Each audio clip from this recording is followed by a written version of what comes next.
people just think creativity is like smoking a substance and just thinking and coming up with ideas. No, it's something you have to work on. You get activity books, you consume good content. Creativity is knowledge and connections. Yeah. You have knowledge of X, Y, Z, and you make a connection between Z and X. So if I make a meme about Dexter's laboratory in Bangalore and RCB, I need to know what Dexter's laboratory is. I need to know what RCB is. Yeah. I need to know enough about Bangalore to make that connection. Yeah. That connection is creativity. But for that, you need to have knowledge. So you need to be voraciously well read. If you don't read books, no matter what profession you're in, if you're not a reader, chances are that you're not going to reach the absolute top. You need to read. Aditya Bharadwaj is a storyteller, a screenwriter, and a content creator. He likes to call himself a failed CA, a chartered accountant that has become a writer. He is currently working with Saad Khan as part of his filmmaking team. We talk about his journey and how he kind of eventually found his way to screenwriting, how he got recruited and chosen for the AIB All India Bakchod First Draft program, where only 10 people in India get selected per year. Okay, so before we get into the episode though, one small request I ask of you. If you could share this video with just 5 people you know, it could be just friends or family members or anyone you feel would really be able to take away value from this or might stand to gain a lot from listening or watching this episode, then please do it, because I'm putting in a lot of thought to get the right kind of guests on the show, get the conversation flowing in the right direction.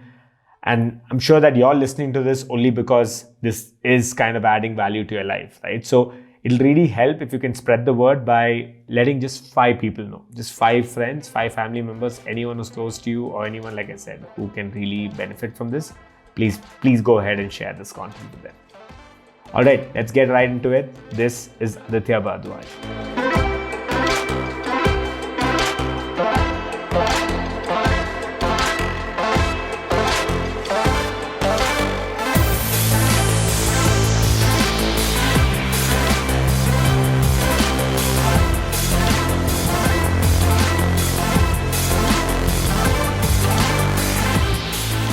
I'm going to get a lot of comments. I sound like Farhan Akhtar. Okay. You actually do. I've heard that all my life. Everywhere I've gone. So yeah, folks, we have Farhan Akhtar in the house. Okay, no. No, we don't. Cool, dude. So I'm glad that you made some time to get here, dude. And I think I spoke to you about this second or third lockdown, whenever that was. I was supposed to get you while here. Ago. Yeah, a while ago. I was supposed to get you here, but I think you've gone through a lot, which at least our viewers and listeners can definitely, learn from, and at least things that people wouldn't be probably aware of, either because our Bangaloreans are not exposed to this, 1, or 2, people are not in the creative field itself, right? So maybe let's start there. Could you walk us through what you've done and what do people generally know you for? Okay. I'm your average run-of-the-mill writer. Okay. And just like most Indians, I started out pursuing something else, and then I discovered that writing is what I wanted to do. So writing is something I've always wanted to do since I was a kid. It was a skill that I had in school, essay competitions and whatnot. I was always good at it. But somewhere down the line, I was going through society, parents, whatnot, for no fault of their own. Yeah. I was told that you need to pursue engineering. I'm a Tambram, so you're an engineer, you're a lawyer or a chartered accountant, or you're a loser. That's pretty much it. And I have a whole bunch of high-achieving cousins, all of them in the US, one in Toronto.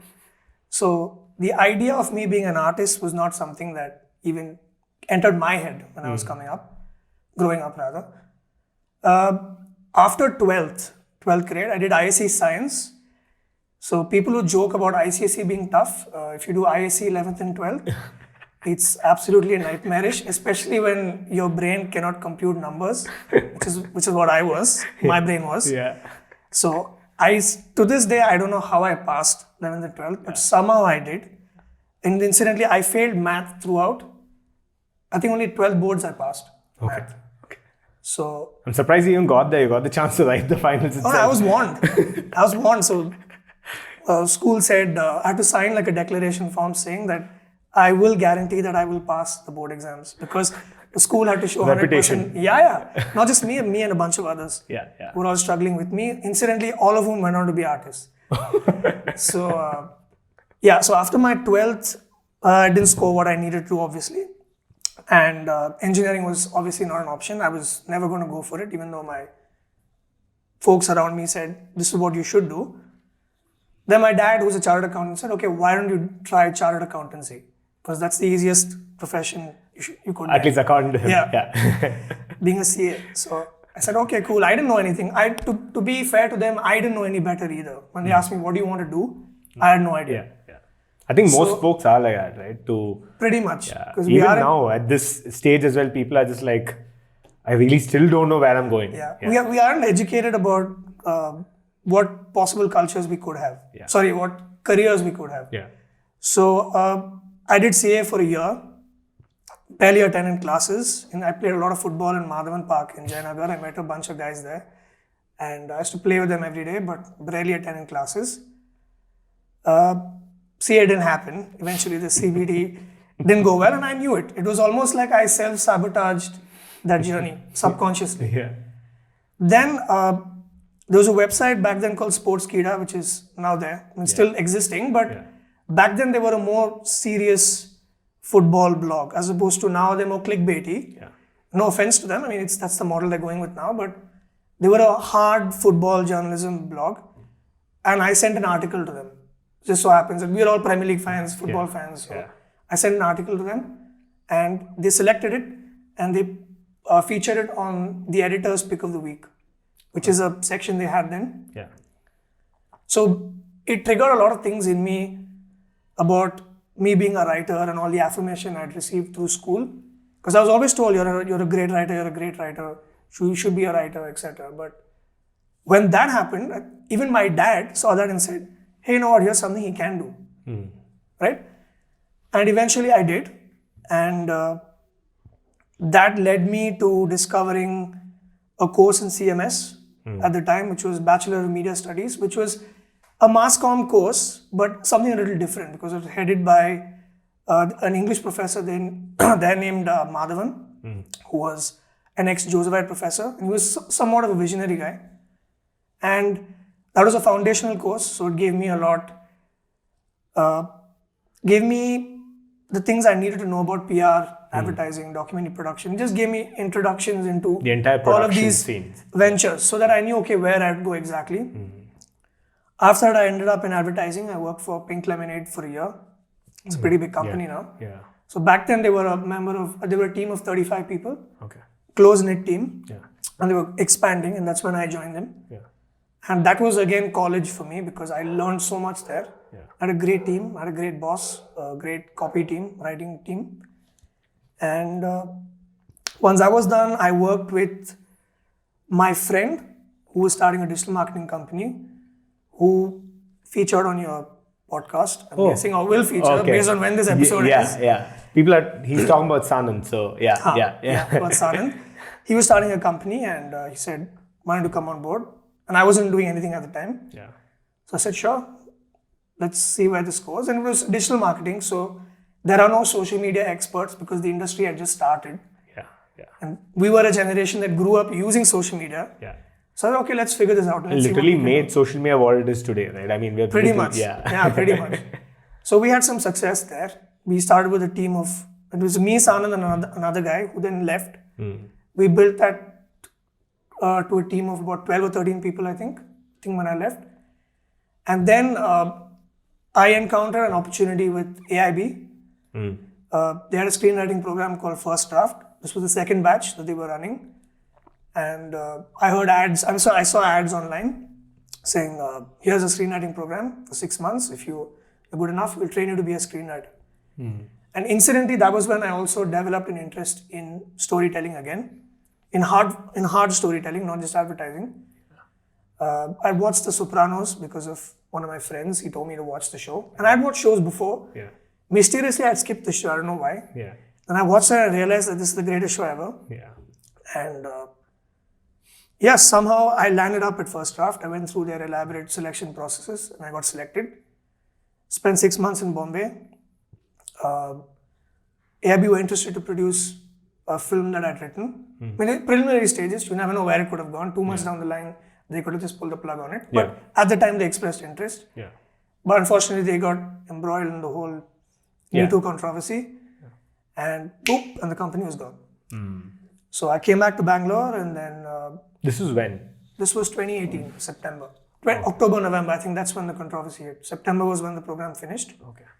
And... It's a good 2 years ago. Yeah, 2 years ago. Yeah. So I'd come back and then I'd seen Saad Khan, who's a Bangalore filmmaker. I'd seen his post on Facebook and he was looking for writers. And he's someone who I met in college. Okay. He had conducted a film workshop in college and I thought it was a filmmaking workshop. Turned out to be an acting workshop, which was my worst nightmare. I mean, Faranakta, so. Yeah. I signed up for it, thinking, wow, I'm going to learn some cool directing techniques. And the first class was just acting exercises to lose your inhibitions. You're on the other side of the camera. Yeah, and I was like, what the hell have I put myself into? But it helped. It was fun. Yeah. And there were so many hot girls there. So yeah. I was like, I'm staying. I'll finish this course and then I'll leave. Yeah. And so I met him. We just introduced. He didn't know me that well, but we knew each other on a first name basis. Right. And he was looking for writers. So I... Incidentally, right? Yeah. Just when I came back, he was looking for writers. Yeah. So I pinged him. I said, hey, I'm interested. He said, okay, come up for an interview. So I thought I'm going to be grilled in this interview and whatnot. I went there. So he asked me, okay, tell me about your journey. Pretty much gave the same spiel that I gave you right now. And I said, AIB First Draft. He's like, wow, interesting. Hired. All right, you can start on Monday. So I'm like, cool, let's begin. And that's what I'm doing now. I'm currently in the business of storytelling, long form storytelling. We also do ads. It's still a passion of mine. I love advertising. So essentially, that's what I am now. Storyteller. Nice. And how do I put this? Failed chartered accountant turned storyteller. Nice. Actually, I can't even say that. I didn't even make it through the preliminary stages. Of saying it. Yeah, I can't even say that. So I'm just a storyteller, I guess. Nice. So any works that folks would know that they'd be able Folks would know. In terms of long form storytelling, I did a little work on Humble Politician Nagaraj, which will come out soon, the first season on Amazon Prime. Oh, the show. The show, the show. Yeah. Minimal work. Okay. I can't take too much credit. I helped Saad a little bit with the plotting. So I am getting credits on it. You'll see my name there. Yeah. But that's just a minor credit. Yeah. I have worked on a bunch of stuff that we are pitching now. Hopefully something will get picked up. But this industry is really volatile. So things get greenlit and then they pull the plug on it. So you never really know where it's going. Yeah. Done a lot of ad work, which I did a lot of work for Corner House with Sanand. Yeah. When we sort of, if you remember the first few viral posts that went out from Corner House where we made pop culture references, Stranger Things references, that was me. Nice. Me and the team, all of us. Yeah. And a bunch of other brands, the staple stuff, GE, Tata. Yeah. I got to work on Maserati, Pink Lemonade on a small, but they were having their launch campaign in Bangalore. I could work with them. So I don't want to talk about my portfolio. It's actually pretty impressive. But but there are a lot of copywriters who have very, very cool portfolios. So 3 years in advertising is hardly anything. But I'm proud of some of the work I've done. I've been lucky that way. I mean, especially because you got started on the CA line and you've ended up here, right? Looking back, I don't know where my mind was at the time. It was just crazy that I was so lost. Because now I have some focus in my life. But looking back then, it was like, what was I doing? I have no idea. I don't even know where I had the balls to skip CA classes to play football for a year. I won't do that now. I don't know how, but I found the courage to do it back then. So, interesting. Yeah. And I think it's when you get into creativity, especially because how society looks at art, society looks at anything creative, right? It's a very, it's an easy notion about it being something of a side gig or something of a hobby.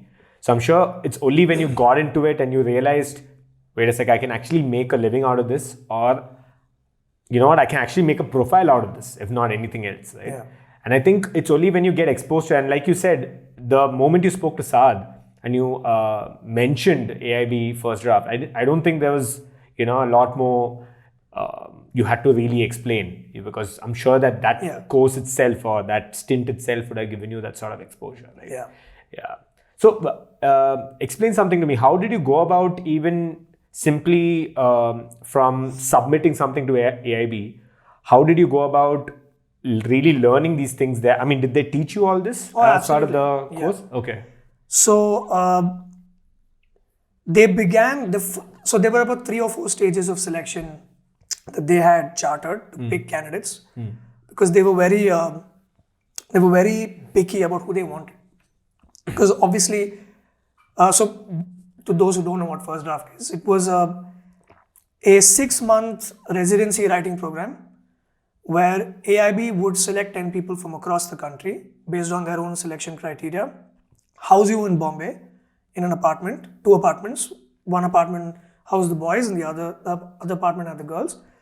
And we would be trained by Satyanshu Singh, who was a national award-winning filmmaker, and now his feature film came out, Chintu Ka Birthday, on Z. Okay. Z5, that's their platform, which did pretty well. And we were to be trained by him for 6 months, hopefully to give us a foundational platform to start a screenwriting career. Okay. So I think from my perspective, it was AIB trying to look for writers to write shows that they wanted, ideas that they had, and they sensed, I think, in the market, I don't want to speak for them, but it seems to me that they sensed that there weren't as many screenwriters in the market or competent screenwriters that they could hire immediately. Right. So much like football clubs, you don't have the right players, you start a youth academy to generate your own players, something like that. So essentially that's what it was. Yeah. So the first step was an online assessment. Okay. Where you had a bunch of, so they would give you a theme. So this was a self-auto-generated thing. Okay. So if you click on if you want to attempt an assignment, they generate a theme for you. So different people got different things. Got it. So you get love, friendship, marriage. I don't know what the other themes were, but friendship was what I got. And so then they recognized that the people who were applying were people who were interested in storytelling, but maybe had no professional experience. I was lucky that I was already in advertising, so I was somewhat involved in storytelling. But there were many others who applied who were engineers and chartered accountants and doctors or event managers or whatever, finance people who had no professional experience in creative works. Right. So but were there people who did graduate with some kind of expertise in that? Okay. Yeah. Okay. So what I found was the assignment actually helps you a little bit. So it would give you a theme, then would say come up with a small log line for a theme. A log line is a brief description of a story. It encapsulates, it's the line that you read on Netflix when you hover over and you read a 2-line. That's a log line. Okay. So write a log line, develop a character, your protagonist, and they'd say, we want your protagonist to have descriptions of how they look, how they think, and a couple of other things. Write an opening scene, an opening scene with no dialogues, which would establish who your character is. They give you some criteria. Yeah, just to start your story, but the scene should have no dialogue. And then they have another scene with dialogue. So you just have 2 people on a table conversing, and we want you to bring out X, Y, Z. This trait of this character, this trait of this character. So they gave you guidelines. Got it. So we attempted that. So I think 17,000 people applied. About 3,000 or so finished the entire assignment and sent it. Okay. And out of that, 150 was selected on the first round. Okay. So after that, you had another round where you had to answer some questions. And this was where they did background checks on you, asked you for a referral. So called people up to figure out who you are, check criminal records and whatnot. And the final round was an interview. And I think it was, I joked about it to Tanmay on stage on a grad day, whatever that was. It was a shrink session, an interview session, because I'd never seen anyone so personally invested in a candidate. Usually in interviewing someone, you ask them for their credentials. But here, because they want to invest in you as a person, as a storyteller, they'd ask you to talk about who you are, where you've come from. So I went in for the interview. The interview was conducted in some place called Galaxy. Okay. Here? Yeah, Yeah. Galaxy Theatre. What is it called now? Yeah. We were Galaxy. We were Galaxy. We were Galaxy. Yeah. So we'd all signed up there. A lot of people from South India. So they had interviews in Bangalore, Mumbai, Kolkata, I think, or maybe not. I think Delhi. Okay. These were the three places. So Bangalore was a South Indian hub. So you had a lot of people from Kerala. Obviously, Mallus and films. Yeah. So like Yeah. match made in heaven. So we had a lot of Mallu guys there. And a bunch of people from here and Chennai and whatnot. Yeah. And the interview was exhaustive. It was like a 1-hour interview with Tanmay and Satyanshu, who was going to head the course. I expected a roadies-like interview. Yeah. That's that's the image I had as well. I was like, oh, bring it on. We'll see what you guys come up with. Yeah. I'm going to go steely-eyed. Yeah. So initially, that's the front they start with. Okay, they have a very aggressive front. They gave me my own script to read. Yeah. And I read the dialogues, whatever I had submitted. They asked me to stop. Then they gave me another form that said, mark 3 things that describe you best. So I marked it and I sent it back. And I put up this whole confrontational. Yeah. I'm confident, but inside I was pissing myself. Yeah. Right? Because for me, that's a high stakes opportunity. If I don't get this, oh my God, I don't know what's going to happen. Yeah. So then he asked me, Satyanshu threw the curveball. I thought he's going to insult me and throw a bunch of galis my way or make fun of the fact that I don't speak Hindi or whatever. Yeah. So Aditya, tell me about the relationship with your father. I was like, it's a crying. Not that I have any twisted relationship with my dad. Is it? I didn't expect it. Yeah. It's like, what? Yeah. You're asking me about this in an interview? And then after that, it was a casual conversation. Once they could see that, okay, Yeah. they started talking to me and then they gave me feedback. Well, that's the main thing. That's the thing. He told me, your script is good. It's not great. It's good. And I was like, oh, cool. Yeah. Thanks. Yeah. So these are things you can improve on. I was like, cool, Including thanks. the relationship with your dad. These are things you can improve on. I was like, all right, thanks. Yeah. I think I sensed that was their first barrier. Like if I didn't take the feedback well, Yeah. it would have been like, no. Fuck off. Yeah. Yeah. Because this entire creative journey is all about taking feedback well. It's pretty much it. Yeah. Being in an ad agency, being in I think pretty much films. anything, right? Yeah, but creativity it's more. Because the only way you improve is you keep getting feedback and incorporate it more and more and more. If you can't take feedback, there's no growth. you're going nowhere. Yeah. So once that happened, we had a very open conversation about a lot of things. And they asked me about the same things you asked me right now. What got you interested, etc. And I was as candid as I could be. And then they told me, listen, we have a lot of great candidates coming in. We don't know about you yet. We think you have a shot, but we'll let you know. Because they were shocked, I think, at the quality of people coming in. Because they'd finished Mumbai interviews. Mumbai, you would expect a lot of film buffs to go there, it's AIB, whatnot. I think they were taken aback by the quality of people from Bangalore. Because the first interview of the day was, the interview before me was my colleague who I'm now working with, who also got into First Draft with me from Bangalore. Okay. So I think she had impressed them quite a bit. And I followed up and they were like, okay, we'll let you know. One agonizing month later, eventually the call came. Tanmay called and said, you're in. Congratulations. We'll see you in Bombay in a month. So that was it. Nice. It's fantastic. And what were the, what do you say? How did the months go by? I mean, did you, That was your question, right? Yeah. No, but it's still. I just get. No, but this is good because even, let's say, even with your instance, right, you weren't exposed to this side, the creative side or the industry, at least if it weren't for your, you having sent out that application, right? And a lot of people don't even know how to go about it because of either inhibition or just not even knowing what to do, right? What to expect as well to some extent. I can't tell you how lucky whoever one of us got selected. We're the luckiest people ever. For a company in Bombay to actually put this out there, take the pains to invest in you and teach you the stuff. It's crazy because what we were learning there was not just, obviously not textbook stuff. This was going to be a very intensive course and I knew that. I was a big fan of AIB, as were most people. You could see from their content that It was very well written. Yeah.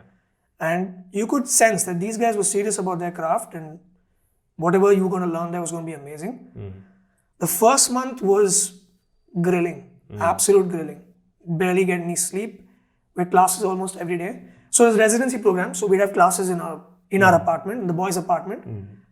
So he'd come in, we had a whiteboard, he'd teach us about stuff, different concepts, the curriculum that they had developed. Yeah. But a very sort of holistic, not theoretical based, something that would actually teach you the craft. Yeah. And you were getting insights from someone who was perfecting his craft for over 10 years. So basically, we were getting knowledge from someone who had learned all this for a period of 10 years. Yeah. And they're trying to really cram it into that 6 month. No, not really. But at least a good portion of that, right? At least the highlights and the areas that would probably be. We learned over a period, but that first month was more like it's like when you start training for football, that first intense month is just fitness. Yeah. You get absolutely grilled, you're puking because your fitness is terrible. And then you start your football dress, right? It's something like that. Right. So we got coached on the basics and whatnot. And from day one, the first class, we finished our first hour. I could sense, we looked at each other and we were like, wow, this guy knows his shit. Yeah. That was amazing.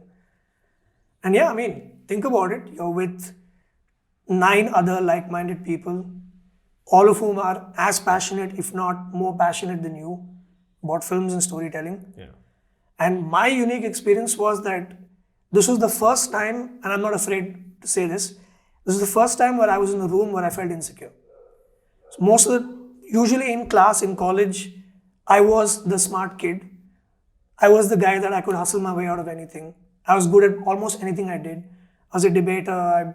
I did a lot of things in college. I headed the sports. We had a sports event, CFL, which you played in. My final year, I headed that. Yeah. And I was pretty confident. But I was like one of those big fish in the pond. And you go out in the ocean and you're like, oh my God. Shit. Yeah. So with me, I was passionate about films for maybe 2 years before First Draft. I'd rediscovered stories again. Yeah. But the guys who were there, most of them, were like hungry about films for 15, 20 years. Yeah. They'd done nothing else. Yeah. And many of them weren't probably not athletes or didn't play out much. So, all they did was sit at home and watch movies, read books. So I'd come across these guys and they'd make film references about some obscure, like black and white 1960s film. And I was just like, what the fuck are these guys talking about? Yeah. So it puts you in that zone. It gives you like a reality check that, you think you're good, but no. Not so much. There are people way better than you. Now, that was the first lesson for me because I instantly realized that, oh my God, these guys are amazing. They know their shit. Yeah. Secondly, it was a big experience because it was the first time I lived alone, moved out of my house. Yeah. Not that it was a problem, it was awesome living alone, but it was a new experience for me. Living in Bombay was not so much of a problem because my mom's from there. Okay. So I'd been there a lot. Okay. And most of us conversed in English. I studied Hindi in school, so I could speak enough to manage. It's never a problem. And they put us up in a decent place in Warsaw. Bangalore standards, you might say, okay, not a great place, but by Bombay standards, it's fantastic. We had like TV stars living in our building. Ronit Roy was living above us. So, and we used to see like Richa Chadda coming out for a smoke sometimes. I saw Gulpanag walking her pugs. Warsaw was a nice area, so you have a lot of people there. So it's an area like Bangalore actually, a lot of parks and all that was great. But first month was grilling. The way the course was structured was first month we just obsess on story ideas, movie ideas, film and TV series ideas, web series ideas, and we'd pitch them to them at the end of the first month. Whatever they'd like. So these are projects that they would consider maybe putting money into. Right. Yeah. Prospective. So we were the second batch. So there was already one batch that had gone. Yeah. Actually, my next question was going to be around that. As in, what did that group do, and did they kind of work in tandem with you guys as well? They met us, and they worked in tandem with us. Of course, they were like part mentors. They would help us develop ideas initially, and some of them had already got some screenwriting experience because 2 of them had written a show with Khamba, which I think you'll be seeing out soon. Okay. Last I heard from them, production was done. I think post-production was going on. I think you might see it soon. And one of them was in a writing room for Sacred Games, season 2. Okay. With Varun Grover, who led the writing room. Yeah. So they had come with some experience already. 2 other writers were working with Satyanshu on a film about AIB. Okay. So I don't know where that went, but they're working on projects. Okay. So they came us and imparted their experience. Second month onwards was developing the ideas they picked. Okay. Right? Some of us didn't get ideas picked. For example, I pitched a TV show or a web series, which they liked, but they said, nah, too much. It's too expensive. We can't do this. They were interested in my film idea. So they paired me with someone's web series idea that they were interested in. So I worked with him on that TV series idea, and he helped me work on my film idea. Got it. So to kind of help each other. Yeah. So co-writing was introduced in our batch. It wasn't there in the first batch. Okay. So second month was about developing these ideas, getting characters in place. Yeah. Third month onwards was developing the story, month on end. And we'd constantly get feedback from Satyanshu. Okay. So it was a very hands-on process. We could go to his house, he lived nearby. Yeah. We could meet with him and he'd give us feedback, and it was very personal mentoring. Yeah. First-hand mentoring. Yeah. Yeah, first-hand mentoring. And it was fantastic. We learned so much. Yeah. We're also working with people who are amazing at their jobs, who are very creative. So it's like playing with really good players. Yeah. You're just on a wavelength, so you don't have to explain basic shit to them. Yeah. They just know what they're doing, and you're super productive. And you kind of fit in, or at least try to fit in the right way. Yeah. And apart from this, we were sent almost every 3 or 4 days for a movie. Tickets paid by them. Okay. Any new movie that came out, we could go for movies. Nice. Once a week, we would be sent to a theater to watch. Not theater as a movie theater, but theater to watch a drama. So we'd often go to Prithvi Theatre in Juhu. Okay. Almost every week, we'd go watch a play. We also went to NCPA, I think it's called. Okay. National Center for Performing Arts. Okay. If I'm not mistaken. I think that's the place. Yeah, we went and watched a popular play there. So we had a lot of cultural events that they were sending us to. And that's important as well, right? Yeah, because the way Tanmay sort of explained the program to us, he said, this isn't just a writing program. We want you to know what the life of a writer is. These are things you should be doing. So a lot of our assignments would simply be go anywhere you want in Bombay, observe people for 3-4 hours and develop characters from the people you observe. So we had a lot of these things that writers actually do. Yeah. Because they were not just imparting theoretical knowledge to us, but also telling us, this is how you live as a writer. These are the things you do. Yeah. These are the programs. Yeah, these are the cultural programs you put yourself through. Because you also want to see what good art is. Yeah. So that way, culturally, we learned a lot. And for me, all of this was new. They sent us, I think one of the first shows we went for was this Amazon Prime show called The Improvisers, which had Kanis, Kenny, Kanan. Yeah. We were on set. We saw the taping of that episode, the Amazon Prime taping. We were there and we watched it. Nice. With a whole crowd. We were part of the live audience. Yeah. So we experienced that. Yeah. We went to a dubbing studio where we were seeing Satyanshu's film being dubbed. His film, which was produced by AIB, the post-production was going on at the time. Yeah. So we could see that. So it was a lot of hands-on experience. And of course, we were time and again reminded that this is a brutal industry and you're not going to get what you always deserve. Yeah. You have to struggle, push, and it's a lifestyle that you have to commit yourself to. If you're just sitting in a room writing fancy ideas thinking, oh, someone will produce it, you're going nowhere. Yeah. And when you see someone as talented as these guys telling you that, you know how hard it is. Yeah. These brilliant guys are telling you this, so you know that this is the level that I have to first reach before I could think of anything. Yeah. So it was a transformative experience for me. So from a personal standpoint, one of the things Satyanshu always told me was, you are sort of cold as a person. When I joined, I was pretty very rational, logical. I was on the whole Christopher Hitchens, Richard Dawkins vibe, atheist. I was there. Yeah. So to be a storyteller, you have to be very emotional, right from the heart. Yeah. So a lot of the things I wrote initially, intellectually were fine, but it didn't check the emotional. It didn't tick those boxes. Yeah. And he tell me that. He said, listen, it'll take some time. You have to thaw out your icy cold heart before you can start writing. And that has actually been a struggle for me. That's what I've been working on for the last 2 or 3 years. Yeah. I can see that change in me, Yeah. but it's taken some time. Yeah. That's one thing that changed for me personally, from the way I viewed the world. Yeah. Before First Draft, I was a guy who was good at manipulating the English language to get a paycheck. After First Draft, I felt like a writer.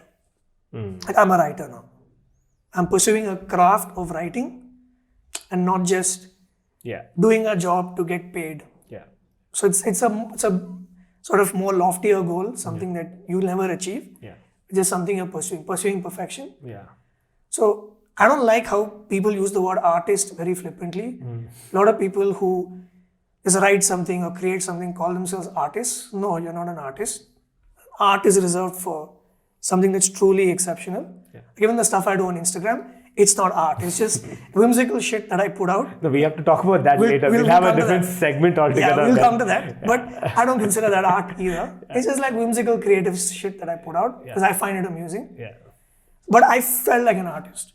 Even our First Draft certificate, it just said, congratulations, you are now a writer. That's it. Didn't say anything else. Yeah. So it was almost humbling. Because when I was in advertising, I thought, oh, I'm this really creative guy. And especially with virality, my success with Sanan, brief success, whatever it was. Thought, oh, I'm handling this creative team and we're actually killing it. Yeah, that's killing it is an over exaggeration, but we were doing well. We were growing. Yeah. We worked with some good brands. We've done some good work. Yeah.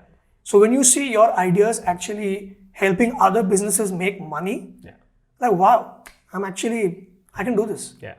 Go to First Draft and realize, no, you're just... I mean, there's always a bigger stage, right? If you think about it that way. So I was very lucky that I went to what I believe was the best media company in India, which they were transformed everything. They transformed the way YouTube was done, transformed the way podcast was done. Yeah. I don't want to be an AIB fanboy because people say, oh, you're biased because you're from AIB, but that's what I genuinely felt. No, of course, YouTube, they were the ambassadors, right? They were literally killing it. I think YouTube is what it is today, especially the sort of reach is come from creators like them. Yeah, and you had really ballsy comedians who were making fun of the Prime Minister and Sachin and Lata Mangeshkar. And I mean, that whole, the roasting and shit was just... So they were a company trying to push the envelope. And more importantly, as a creative person, and I'm sure other creative people who are working can relate to this. When you work for a creative company that's run by creative people who are artists or writers themselves, you can sense the difference in the culture. The 4 AIB guys, first and primarily, they were writers.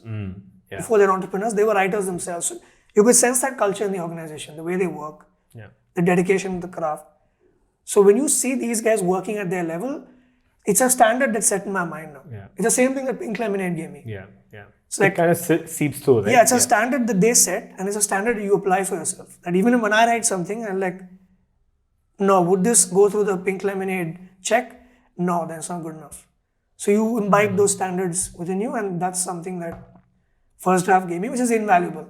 And it's like, you think about it, it's like, if I wrote a story about a guy and a company that just randomly instituted this screenwriting program and you were one of the 10 to get selected and you went through all of this, it seems really far-fetched.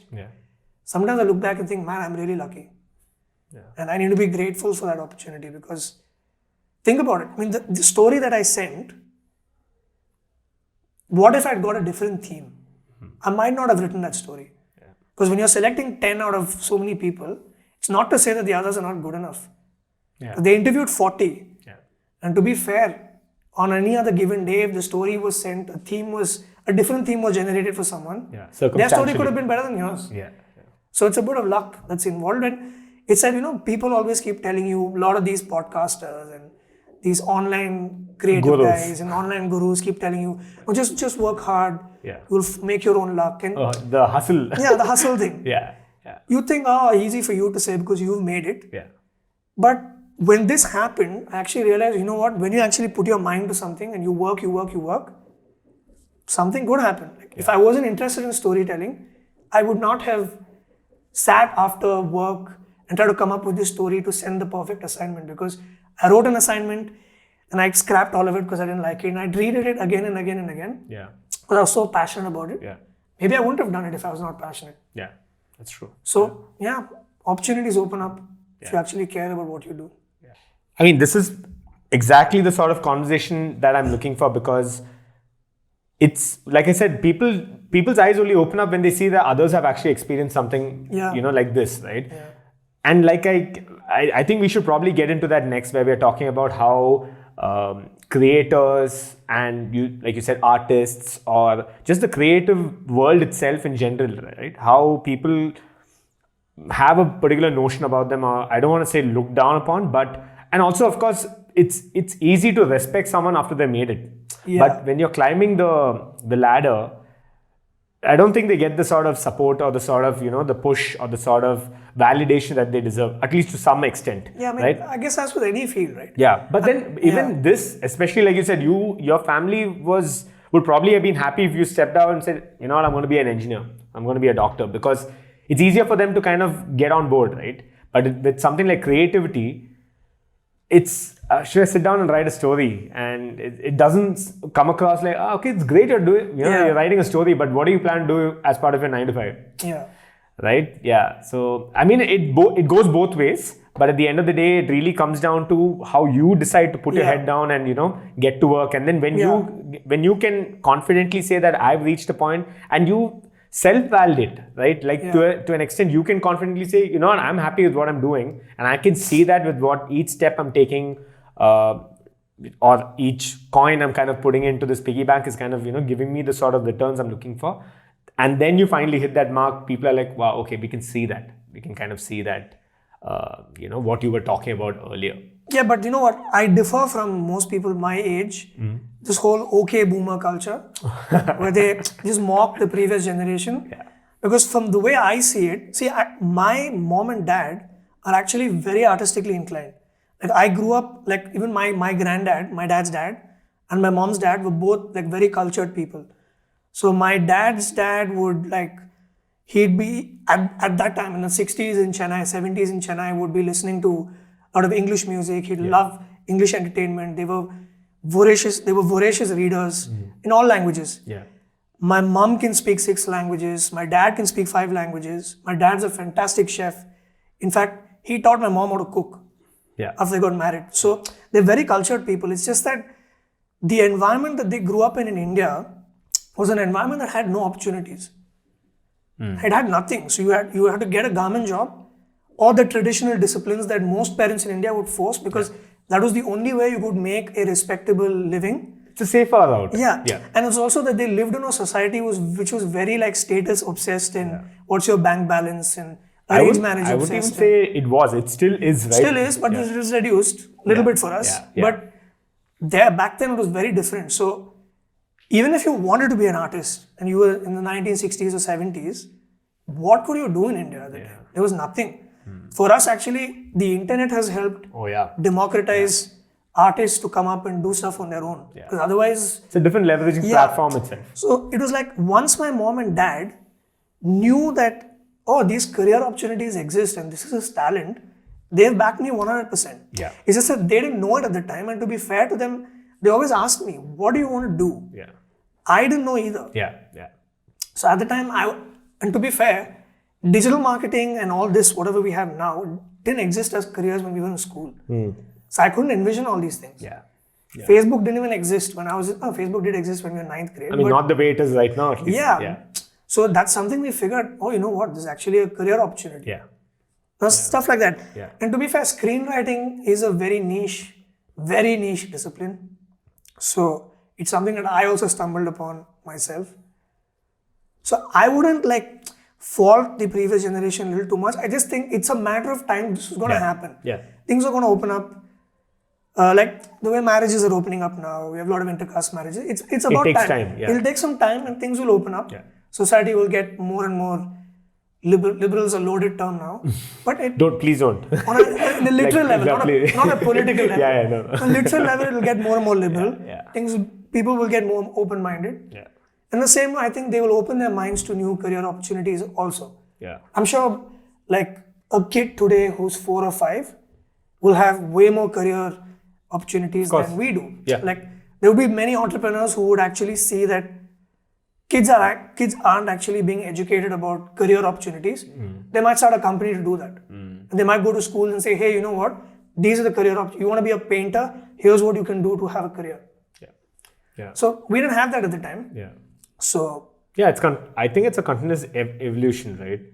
Whatever you see now would probably have a different form come somewhere down the line. yeah, pretty much. Right. And what you're saying is absolutely true. It's not that it's just the previous generation or the boomer or just other generations kind of trying to either curb the current generation or trying to not let them grow. That's not it. But like you said, right, the same reason why you couldn't even see some of these things is probably because that's just the general notion how it is. Yeah. And I think as humans, we're just inclined to taking a safer route. Right? Yeah. Everyone's just looking at some way we can, just... Now think about it this way. If you check which syllabus did you study in? ICC. ICSE, okay. Which school did you go to? New Horizon. New Horizon, okay. So New Horizon, Ryan, Cottons, Josephs, Fabs, Sapphires. All pretty good schools, top schools. Yeah. If you were going from 8th to 9th grade, when we were studying, you had science and commerce. If you had to pick an elective, I think you had computer science, Bishop Cottons, which at the time when I was studying was the #1 school in India by Outlook magazine and all this fancy shit. Yeah. With that awesome ass auditorium and... I'm Cottonian and proud. Don't get me wrong. Of that... yeah, absolutely. Of that auditorium, that sweet chariot. I am 100% proud of the school I went to. It was an amazing school. Yeah. And to be fair, that English culture that we had there is why I'm a writer. I had brilliant English teachers.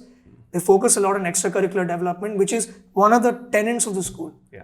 That we do not produce bookworms, we produce all-round personalities. Right. Anyway, that's a different point. But if you're moving from 8th to 9th, ICSE actually has, we check the elective subjects, they have drama, they have everything. Yeah. Which school in Bangalore offers these things? Yeah. If Bishop Cottons and Josephs and New Horizon and Frank Antony and Malyaditi and these schools, maybe they're offering now, I don't want to get sued, but at the time, these opportunities didn't exist. Yeah. So even as a student, all I see is computer science, economics, commerce. Yeah. It wasn't even there. Yeah. Now I heard from my younger brother that ISE in Cottons, they have humanities now. Oh, okay. So 2 years ago, I didn't know humanities programs even existed. And they taught psychology and all this stuff. I was like, what? If this existed, Stop making stuff up, dude. Yeah, so I mean, it has to start there. Yeah. Start in school. Because otherwise, all you're going to produce is a whole bunch of failed engineers, failed CA people, failed whatnot, who then discover success somewhere else. Man, I wish I was a writer. Yeah. India will never produce like Damien Chazelle, who directed La La Land. Oh my God. He directed that at the age of 27. The reason he got to that level at 27 is, one, he's a genius, but two is they start early. At 18, 19 in high school, in an American high school, even if it's a shitty high school, you get to do everything from carpentry to chemistry. You not looked down upon, and there's like an open, the umbrella is much bigger. Right? You can do anything. And the thing is, these syllabi, whatever, they offer all these things, but there are no teachers. So it starts there. So if people, I'm lucky, I think, because I somehow developed a reading habit, and I went to a pretty big school. I'm very lucky that my dad could afford that school. What if he couldn't? Then I wouldn't be in that cultured environment.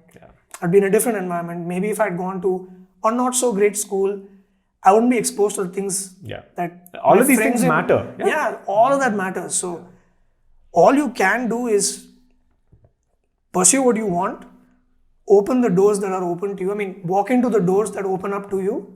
If you don't have opportunities, try and make opportunities, and that's it. You can do what you can do. Because people don't like hearing this, but a lot of your development is not in your control.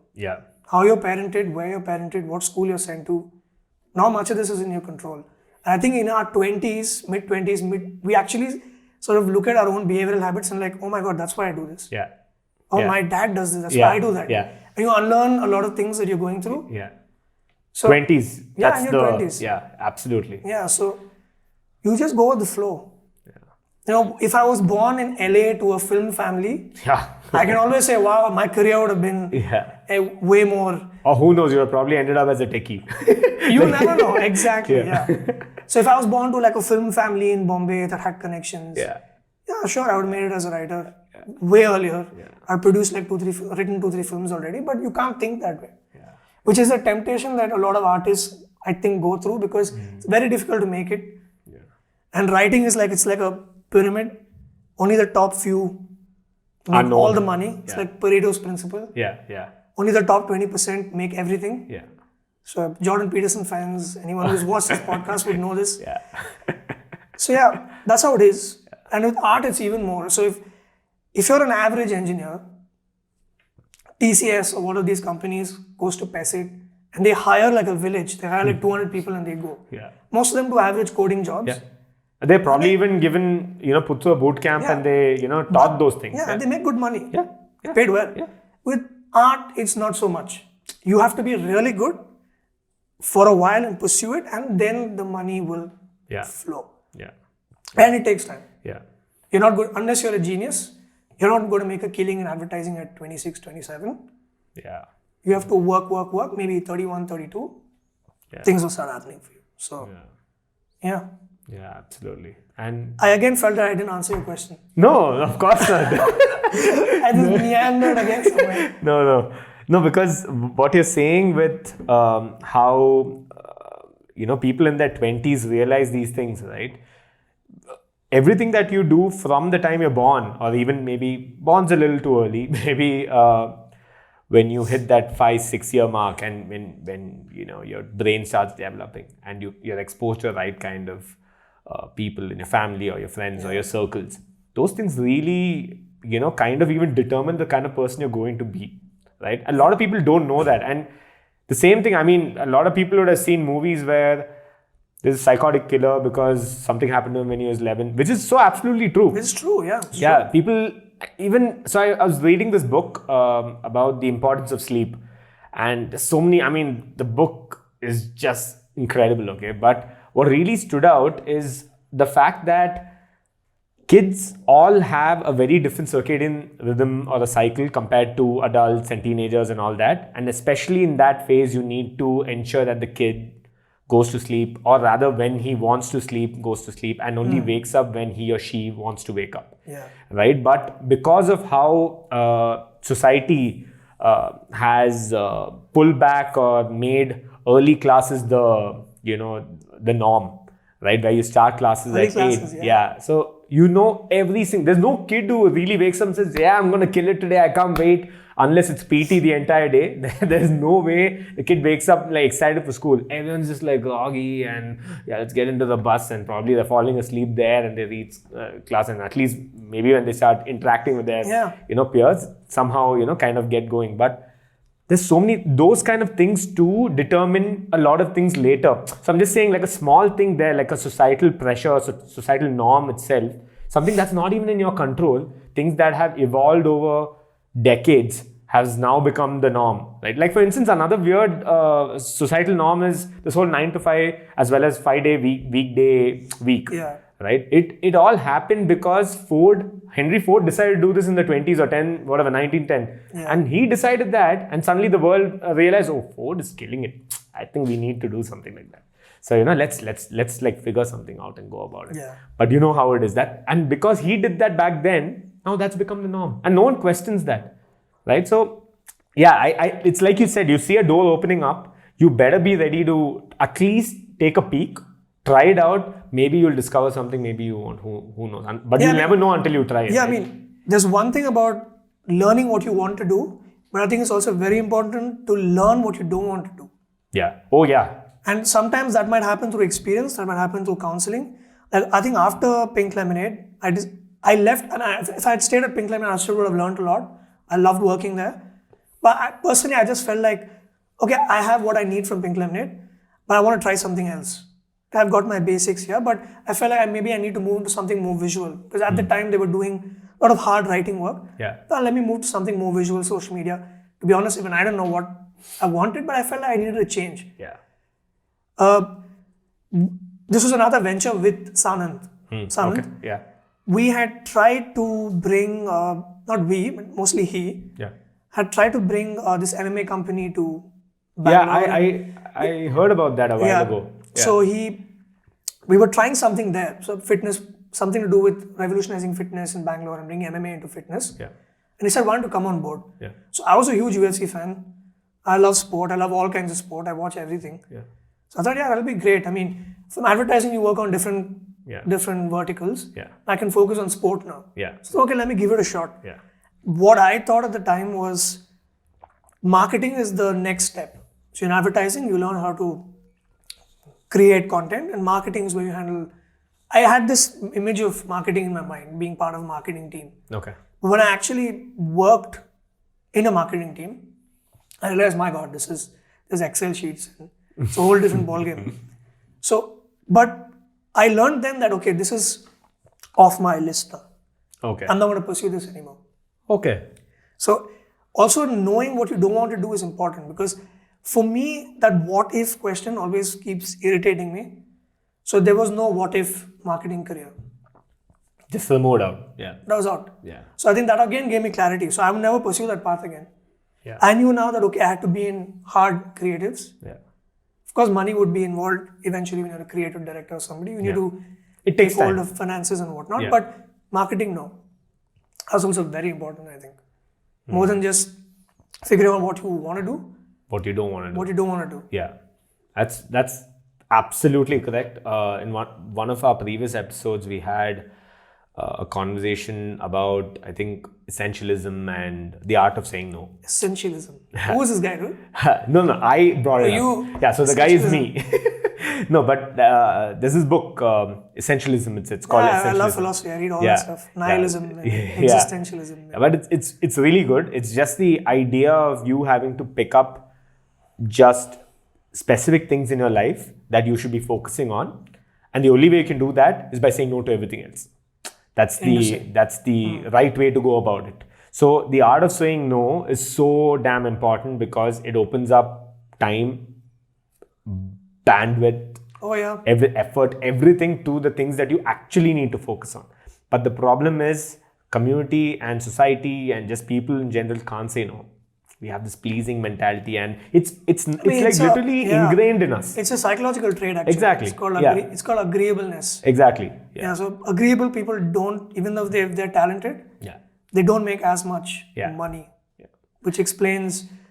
And this is the problem with artists, because we're emotional in general. Because you write out of emotion, you tend to be agreeable because you don't want to upset anybody. Yeah. You say, yeah, cool.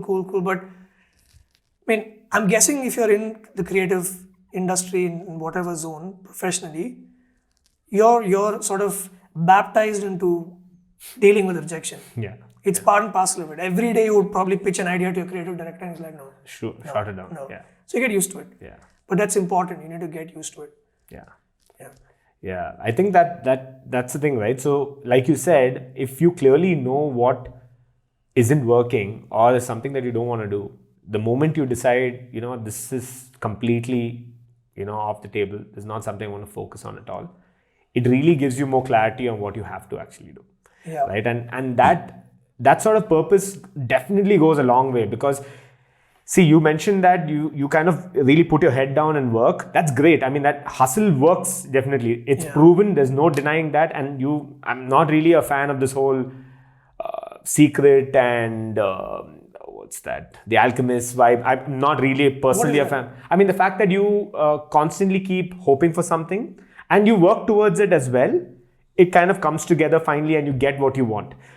Where I feel the latter is so much more important, where the effort you put in is so important, and that as well has so many other parts of it, right? You can't just put your head down and do random things. It's not going to get you anywhere. And not just random things. I mean, things that you might think are important or is important to someone else. You're doing that thinking, okay, this is the right way to go. But then, that's not something that vibes with you. And it's not maybe something you even want to do. And a lot of people do that, right? When they hit their 40s or 50s and they're like, oh, it's great where what I've achieved, but is this really what I wanted to do? Yeah, that's a very interesting point, because in India, we're all taught to, your first hurdle in life is, at least for guys, I don't know about women, but for guys, you have to be financially stable enough to attract a bride. That's sort of the mentality that's drummed into people, which is why this whole angst of making it before you're 30. By 30, 31, I need to be settled or whatnot. That doesn't work. It may have worked before, but even if you're from a purely selfish standpoint, the Achhe Din and all that, if you want the economy to be successful, you need every citizen to be providing a skill or value that only they can uniquely provide, because they can do it really well. And if everyone does that, everyone's life is actually easier. Yeah. If you let the entrepreneurs be entrepreneurs and the artists be artists and the guys who are truly interested in engineering be engineers, everyone does a better job. It's a cumulative effort. Yeah, you have better apps, you have better art and entertainment that you watch, you have better news, which is a whole different can of worms now. Oh God. Yeah. That's the thing. Yeah. So that again helps when you have this whole thing of pursuing your passion. It needs to be more clear than that, because passion is, you can be passionate about many things. I'm passionate about football. Yeah. But I knew when I was 15 and 14 and 16 itself that, I'm not going to make it as a professional footballer. Yeah.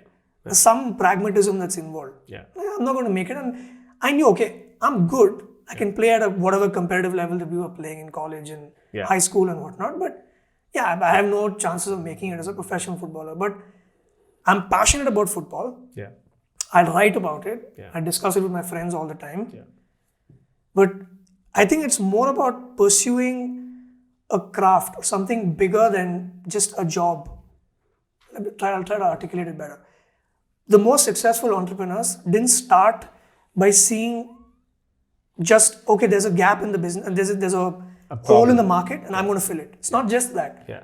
It began with something aspirational, like I want to change the way X is done. Elon Musk is one example. Oh, yeah. I want to change the way this is done. I want to provide this technology. And then he figures out a way to do it.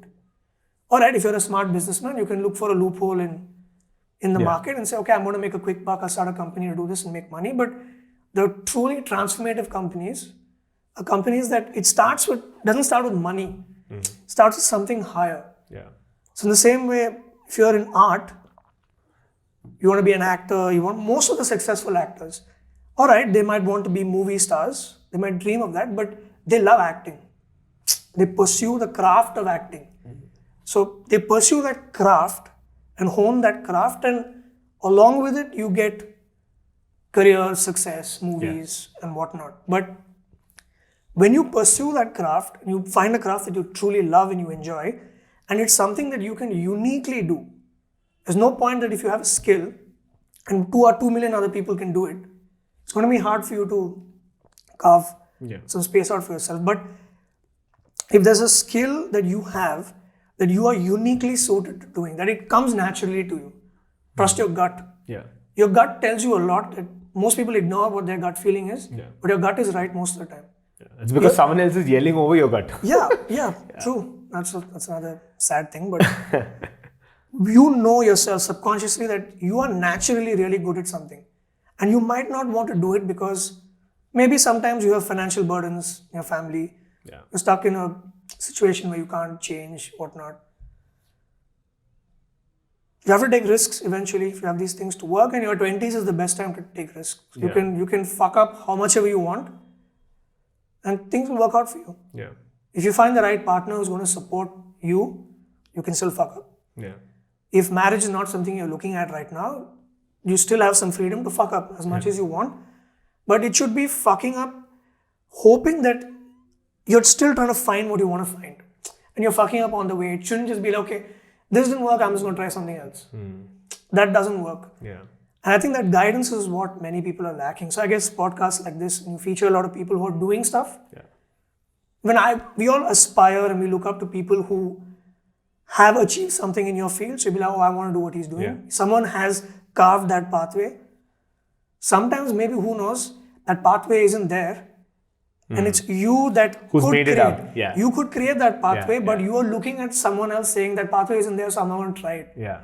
But at the end of the day, you have to pursue what you know. You have to pursue what you like. How your career turns out is Circumstantial. X9 different factors. It's not up to you. Yeah. Especially in the field of screenwriting or films and whatnot. You could be the most talented actor in the world. I could write the greatest script in the world and have it with me. If I send it to 5 producers, if those 5 producers don't think it's the greatest script in the world, it's never going to get made. Too bad. Yeah. Yeah. So a lot of these factors at play in. All you can do is just work, and hope. I wouldn't say hope. Hope is not a word that I use because that's just wish. It's wishful thinking. Hope. Work towards something, but always have your money on the ball. Always have money on the ball. That's a wrong expression. Have your eye on the game. Eye on the ball. Whatever it is. Yeah. Whatever it is. Yeah. You need to have, like, I learned this from Jeff Bezos actually. He said, have a very fixed goal, but let your pathway to that goal be as flexible as possible. Have a distant goal that you know this is what you want to be or this is what you want to change, but the pathway to it, let it go however you want. Don't obsess over how you're getting there. Go however you want, you'll eventually make it. Or you might not, but... No, at least you tried. You tried. Yeah. Yeah. I mean, that's the thing, right? I have a funny saying that my grandfather keeps throwing out there, and he's one of the smartest, the wittiest person I know. And he's like, he buys a lot of lottery tickets, right? And it's legal in Kerala, right? So even now he has a lot of these bought from there and sent across here. I mean, it's something that he knows for a fact that it's not something we're looking to win. He's like, I've been doing it. It's a tradition. I might as well just continue doing it. Right? It's whimsical, right? Yeah, exactly. But that's the thing. Every time we talk about this, or even if we don't bring it up, he says, well, you won't win the lottery if you don't buy a ticket. So the fact of the matter is, unless you try, you will never freaking get it. Yeah, true. It's as simple as that. Yeah. You won't get it. It's as simple as that. So sitting back, and even I had a conversation about this whole thing with another guest where if you just sit in a room and you just say, yeah, it's going to come to me. No, jack shit. Nothing's going to happen. Whatever's coming to you is probably something that you don't want, or is just something you'll just take up and you just have to go with it. But if you don't go and put yourself out there, at least to some extent, there's nothing that can, really work. Yeah. So now, basically, talking about just creators in general, right? And right now, with how the scene is, where the epicenter is in Mumbai, and with how things are in Bangalore right now, what do you see with individuals who are looking to maybe go down this conventional path of production or screenwriting, and let's say the big game, if you want to call it that. And then on one side, you also have individuals who are venturing into just carving a small space out for themselves online. Like you said, something that wasn't there 10-15 years ago is basically how we're leveraging the internet right now.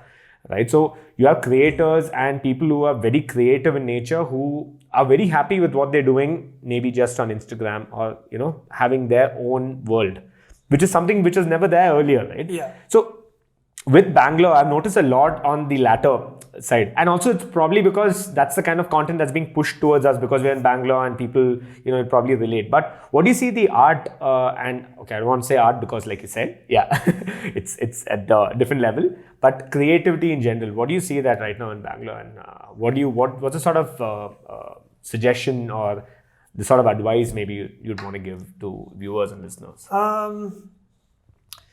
I think Bangalore can be like the Mumbai of the South.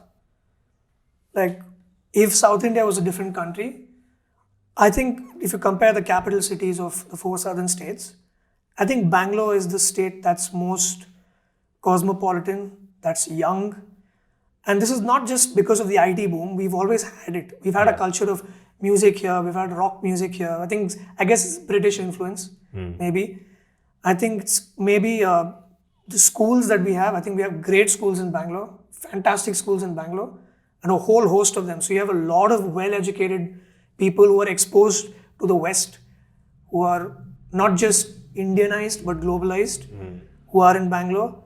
And of course, you combine that with startup money and everything else that's coming in. I think Bangalore has tremendous potential. What I find interesting about Bangalore is, because it was always a small city, it's got scope to grow. Okay, and it's growing in a new environment now. So everything is new. RFN, personally, from my time that I spent in Bombay, and all the fancy F&B places that my friends said, hey, dude, we need to go here, we need to go there. Some of the places were great. I was like, yeah, we have this in Bangalore. It's not a big deal. I wasn't enamored by any of the places there. That's just F&B alone. We've got a music scene here. We've got, I think, engineering colleges, we have tons of them here. So we have a very young crowd. And I think because the startup scene is here, because the proximity between Mumbai and Bangalore, I think, I don't know if this is a good thing, but Hindi is more accepted here than it is in other parts of South India. I'm sort of iffy on that issue myself. I know that. Yeah. But fair enough. That's helping business come in. In terms of entertainment, at least based on what I understand Saad's vision is and what my vision also is and why I joined him, was that he had this analogy. He said, in the United States, you have New York and LA as the two centers. LA is the powerhouse, and then you have New York. Yeah. I think that relationship could work in India with Bangalore and Mumbai. Maybe. I don't know. You never know how things work out. But because I've always loved Bangalore. I've always found it to be a very exciting city.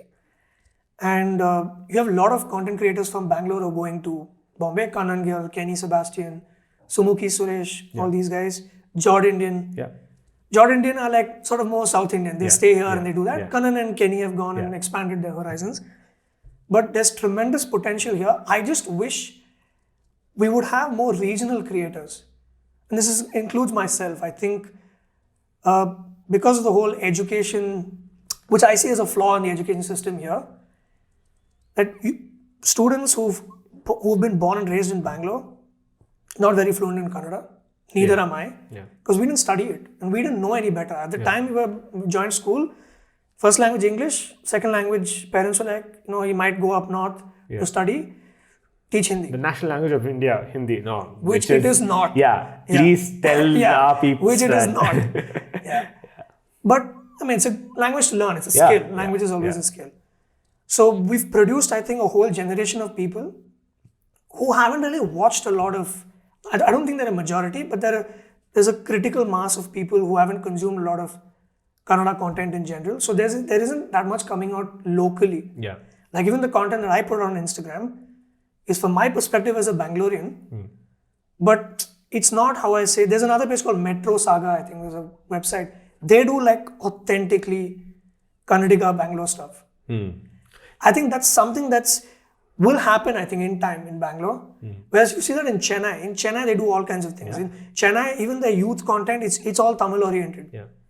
They do Tamil rap is a big deal. I've met a lot of Kannada rappers on ad sets. Yeah. And I didn't know this existed. Yeah. There's a whole Kannada rap scene here. Yeah. With really talented people. Dude, when I started looking out for, interesting guests, right, for the show, I was astounded by the number of Kannadiga rappers. It's incredible. Yeah. And they're doing so well. Yeah. So, see, someone like Saad, he pushed the boundary a little bit with Humble. He came out with a new kind of Kannada film which had not been done before. You have a lot of new age Kannada filmmakers who are coming out with more and more content, who are changing the way cinema is done here a little bit. And I see tremendous potential in Bangalore. I don't think it's absolutely necessary that you have to go to Bombay. If you're interested in Hindi content, possibly. Mumbai is the place you need to go to. But I would say if you're South Indian and if you want to push the envelope of the way South Indian content is done, you can't do it in Bombay. You have to do it where you come from. And that's what has sort of pushed me to be in Bangalore. I mean, I love the city. It's evident from my Instagram. I've grown up here. I find the city to be very unique culturally. And I think this is weird mix of this British vibe that has remained and the local culture and the fact that you have multiple different cultures staying here. You're a Malayali, I'm a Tamilian. And we have all kinds of people. When we went to school, we had very, very mixed crowd.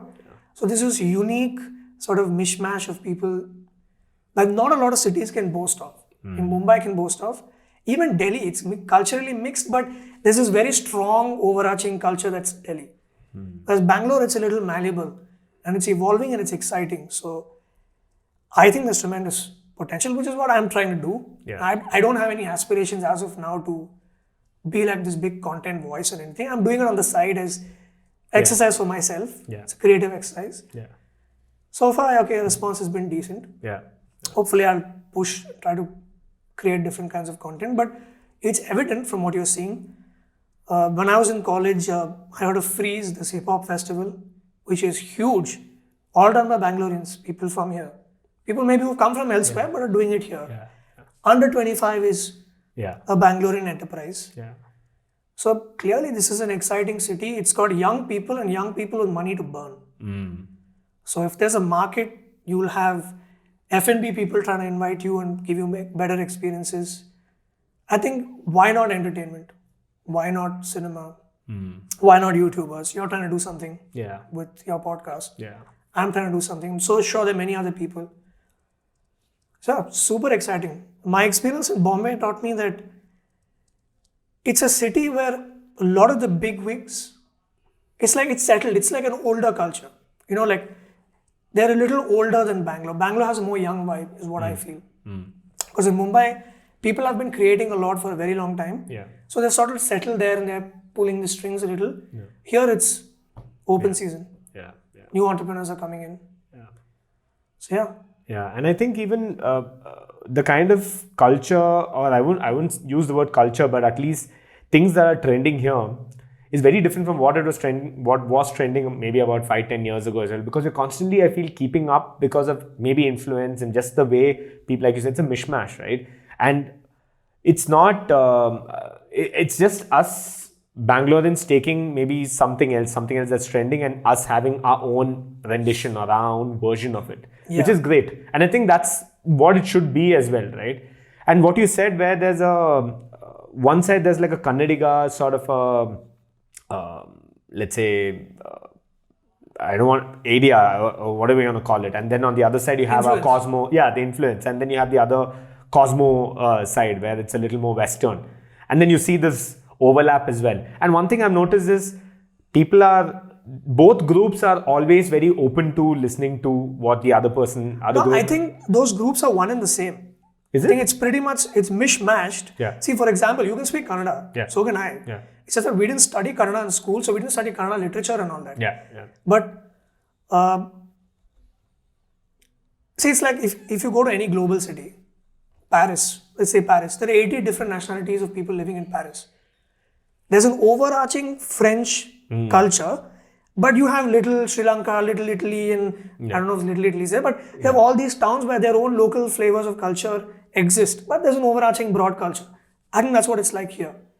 Like that, there are a lot of Kannada influences that we have, even though we're not from Kannadiga families, which is bound to be there because you're living in the city. And we bring our own flavor and add to it. You know, so I think it's the difference between Mysore and I think Bangalore. Mysore is more traditional. Yeah. You know, it's more traditionally Kannadiga, whereas Bangalore is, it's the overarching Kannada culture, but infused with Malus and Tamilians and Sikhs and all sorts of people who've come to Bangalore. So I think that's what makes it very exciting. It's a different kind of recipe. Yeah. Because in Bombay, I think Hindi has sort of taken over. That's the language you speak there. Yeah. That's not happened in Bangalore. Yeah. Bangalore is still a Kannadiga city. It's a Kannada city. It's the capital of Karnataka. I don't know if you can say that about Bombay. Namesake, the capital of Maharashtra, but to be honest, you don't have to learn a word of Marathi to stay in Mumbai. Pune is more Marathi than Mumbai is. Yeah. I don't know if that's a good or a bad thing, but that's what it is. Yeah. But I think the southern states, which is why I love the southern states, being born in the south, is that we've allowed our own cultures to express themselves. Each state has its own film industry. We tell our own stories. Yeah. You know, whereas you can't say the same for the northern states as much. Sure, they have local film industries, but Mumbai sort of tells their stories. Yeah. Here, it's Chennai tells Tamil Nadu stories, and Bangalore tells Karnataka stories, and Kochi and wherever it is in Kerala, they tell stories from Malayalam, and the same in Andhra Pradesh and now Telangana. So that is a USP I think we in the south have. But our local culture is still very strong and very vibrant, and there's something we can do with it in terms of English and the local language as well. So possibility, I'd say that much. It's endless. Yeah, just opportunities. Because the city itself is growing.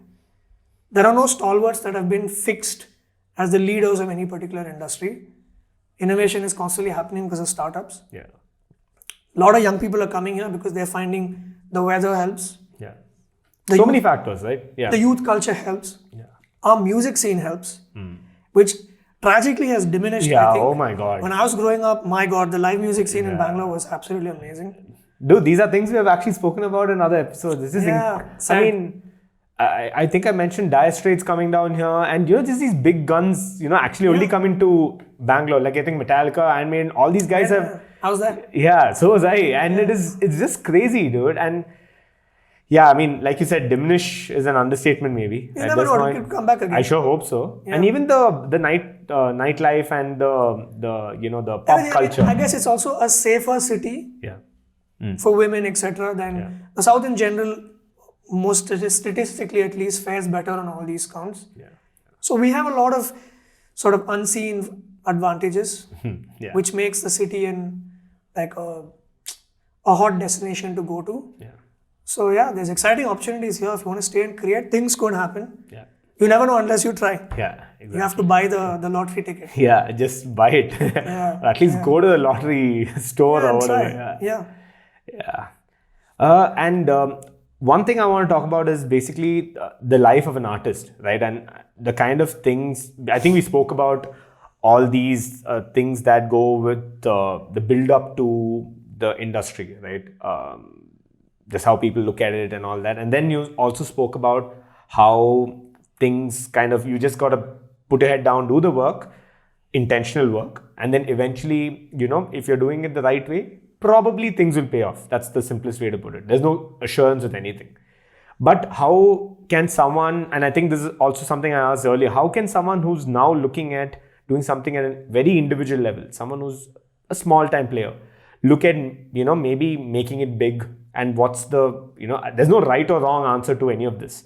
But the reason why I'm asking this is ever since I started marketing my show on Instagram, a lot of individual creators, a lot of people I know from the IT field, or a lot of people from these conventional paths have just decided, I'm either going to be a creative content writer, or I'm going to be someone who's going to create videos, although I have absolutely no experience with videos. A lot of podcasts that are starting. What is the right way to kind of, maybe explore these things? At the same time, what's the way to kind of be in the game in the long run? That's one way to frame this question, if that makes sense. See, I think you might have to be slightly a pragmatist here. It's not necessary that you have to make money of your passion. You could always try doing something else or develop another skill which brings in the money so that you can do whatever you want with no fear. Yeah. Okay. I mean, in general, anyone would give you financial advice saying create multiple sources of revenue. You can't just depend on a salary, because otherwise you're just one job away from poverty. You need to create other things. So find out what ways, if you can make money doing what you're doing, pursuing your passion, great, fantastic. But if not, it's not necessary that the job that you're doing and the passion you're pursuing or the craft that you're pursuing has to make the money for you. You can always develop something else, and it may be something that you don't like, but you're living in the real world. You have bills to pay, and you have, you're not going to collect welfare checks, are you? We don't have that here. So if you want to make money, you find a way to make money and then pursue your passion. For small time people, I am a small time content creator myself. I think you have to innovate. That's the name of the game. And that's the one thing that I like about the free market in general, is that competence wins. If you innovate and produce something different, the public rewards you, your audience or whatever you want to call them. They reward you. If you put in the effort to do something different, they'll reward you. Like when I first started putting out my Instagram posts. When was that? 10 months back, I think. Oh, that's it. It's been 11 months back. Yeah. Okay, so it's not even been a year since you kind of I don't think so. I'm close to a year. I have to check, but I think it's close to a year. And what got you to actually do that? Did it start off with like a it was like pager? No. I needed an outlet? No, I needed to exercise my mind every day. It's always good to have creative exercises. People just think creativity is like, smoking a substance and just thinking and coming up with ideas. No, it's something you have to work on. You get activity books, you consume good content. Creativity is knowledge and connections. Yeah. You have knowledge of X, Y, Z, and you make a connection between Z and X. So if I make a meme about Dexter's laboratory in Bangalore and RCB, I need to know what Dexter's laboratory is. I need to know what RCB is. Yeah. I need to know enough about Bangalore to make that connection. Yeah. That connection is creativity. But for that, you need to have knowledge. So you need to be voraciously well read. If you don't read books, no matter what profession you're in, if you're not a reader, chances are that you're not going to reach the absolute top. You need to read, no matter what it is, but read. If you haven't developed a reading habit for whatever reason, maybe you are an extroverted kid who never liked to read, you're always out, fine, but try and develop a reading habit, because it's not more than just knowledge. When you read, it helps your brain as well, because I find that when I don't read for some time and I read again, it's hard. I got to read sentences again. It's almost exercising your brain. So for me, this Instagram content was like, okay, listen, if I'm a storyteller and I'm trying to write for audiences, say Bangalore audiences, I need to know how to connect to them. Yeah. I need to know how they think. I need to know what they're affected by, what they react to. I may have all these lofty ideas in my head, oh, I know what they like and don't like, but you never know. Yeah. So I thought, okay, I have my Instagram profile. I'll just put out some posts about Bangalore, because it's something I know. I've grown up in this city. I've observed a lot about the city, as much as I have, at least in my time here that I've been alive. You have first-hand experience, right? Yeah. And my experiences in school and college have given me some insights that most people know, but maybe haven't articulated it. So I thought, okay, let me just start. Let's put it out every day and let's just see what people are reacting to, what they're not reacting to. So it slowly grew and I saw, oh wow, people are reacting to this post. And I put out something else thinking, oh, I'm sure this post is going to do well. No one will react to it. Yeah. So I'm like, oh, maybe they don't. They don't care about this. But then my sample size was too small. Yeah. I had like 80 people liking it, 100 people liking it. But upon constantly doing it, audiences grew. And I think, and I've always been sort of honest. I don't play it safe. Initially, I used to put out my political opinions, but that I stopped because I myself not invested in politics as much anymore. But I try to put myself as, hey, this is me. I am writing these things because I think it's amusing or I think it's funny. If you do like it, if you don't. Yeah. Like I'm not going to tailor myself entirely to just become this content whore that has no authenticity and just keeps putting out stuff because multiple people like it. Yeah. Because for me, it was never, I had no like business plan that, oh, I'm going to grow this audience and then take it here. It was just like a creative exercise for me. Yeah. Then I started developing and it grew into something. Yeah. And now what I hope people would think about me is that he's an interesting guy. I want to listen to what he says, whether he agrees or doesn't disagree, but I think his opinion is worth hearing. That's enough for me. I don't care about whether they think, oh, I like him or I don't like him, because there are many posts that I put out that maybe people don't agree with. There are some posts that, I've put out a post maybe mocking something the central government did. So you have a lot of people on the other side of the political aisle who start following me. Yeah. And the next, I put out something mocking what these guys have done, and then I have a lot of people unfollowing me. I'm glad, because I'd much rather have nuanced people following me, because they, just like I think most people, have a bunch of varied opinions. They aren't fixed to right, left, or whatever it is. They think differently. Yeah. And yeah, that's about it. I mean, I've just been doing it every day, and now I'm like, you know what? If people are reacting to what I'm putting out, one, it's a learning for me. I can apply it to my stories and stuff that I'm trying to write. But hey, this is what they react to. Yeah. And in general, as a storyteller, it's a different kind of platform. Yeah. So in Instagram storytelling, I'm learning. I have insights now from my own experience. Yeah. I could probably tell someone, hey, you know what? That won't work on Instagram. I think this will work. I don't know if that will work. And here's the data. Yeah. Yeah. Yeah. Yeah. That, based on my experience, this is what I've seen working. That's about it. Yeah. And gone are those vanity days when we were in school. We put photos of ourselves. We don't seek that validation anymore. We've grown up. So as an artist, and every artist, if they deny it, they're lying. Whether you're a singer, dancer, writer, actor, we do it because we want validation. Validation. I think everyone's looking for validation, right? That's part and parcel of it. And if people are validating my writing, great. Thanks. Yeah. I'm more than happy. But it's not like the be all and end all of my day. Yeah. If a post doesn't do well, I'm not like, oh my God, nobody has liked it. Yeah. I still think it's hilarious and I will laugh at it. Yeah. But for me, it's a learning. I wonder why they didn't react to this. Yeah.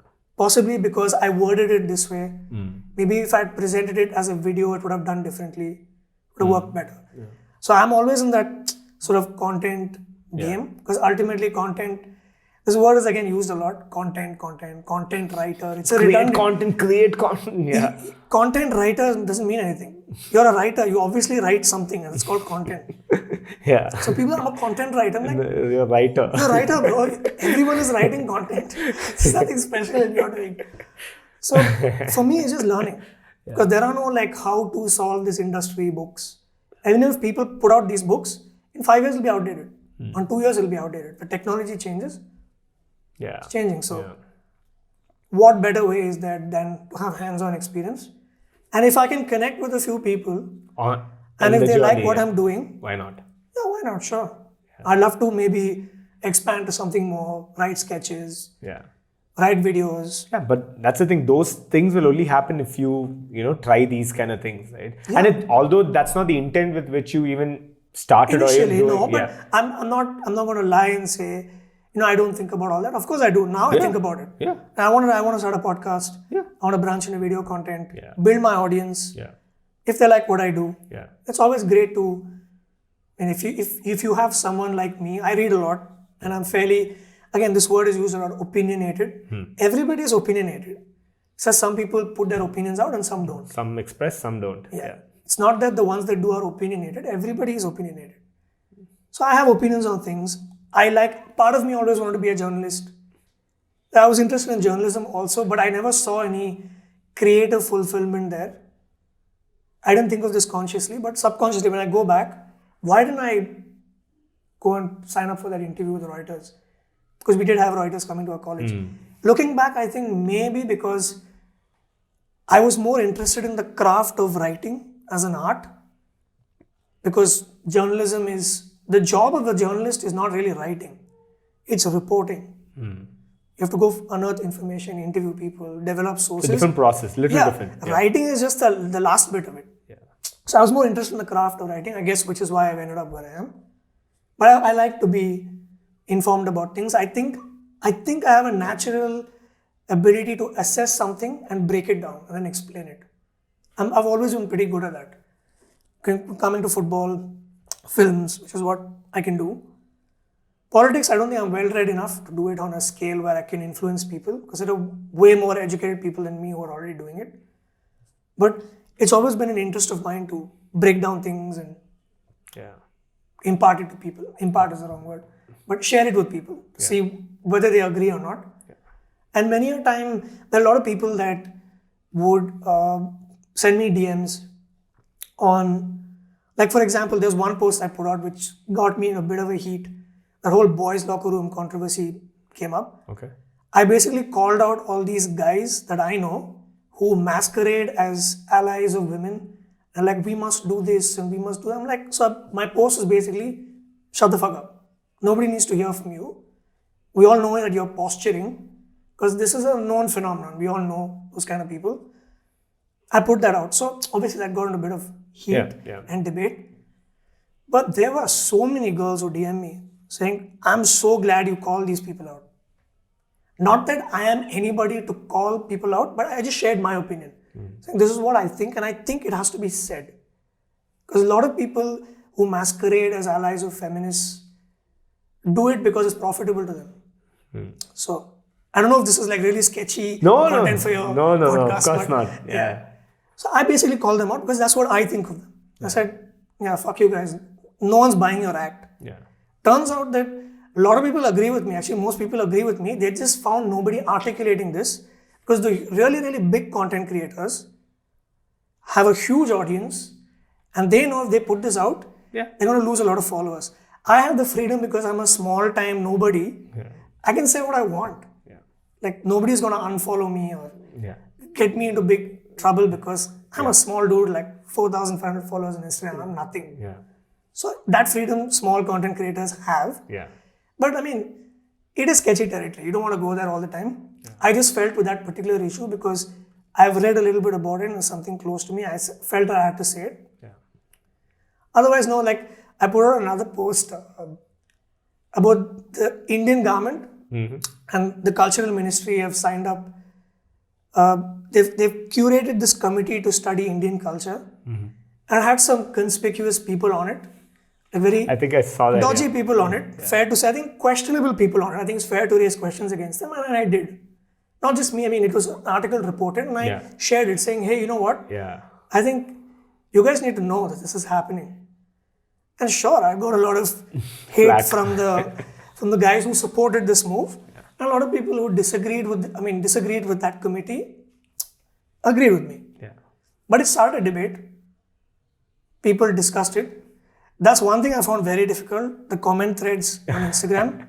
Because sometimes it gets ugly, and not towards me, but they argue against each other and they start swearing against each other.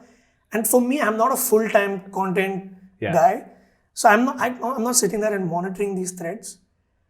So I just disable the comments because I'm like, dude, I can't deal with this. Some people would DM me saying, why do you disable the comments? So now what I've started doing is, if you disagree, just DM me. If you care that much, sure, we'll have a conversation. A dialogue, Yeah. But no, I can't manage comment threads, but I've got a lot of flack for it. And to be fair, it is true because they're like, why are you shutting down debate? I'm like, bro, that's not a news channel, bro. It's a silly Instagram account. So that's been a learning. Yeah. And it's also weird when people like might say disparaging things about you because it's new, right? You don't put yourself out there. Yeah. I'm sure some guys will say some shit about you in this podcast. Yeah, who knows? Maybe. It's already started. People will say all sorts of things. Yeah. And there's something you mentioned on the call, which I thought was interesting when we spoke earlier. You mentioned this phrase, putting yourself out there.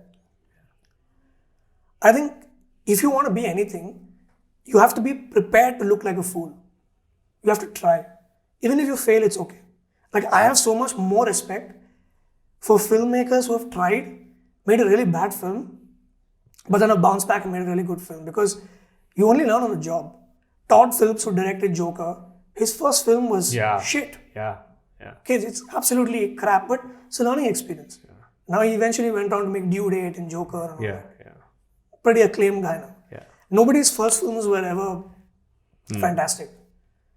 So you have to put yourself out there and you have to be prepared to be a fool. And that I think, I'm shameless.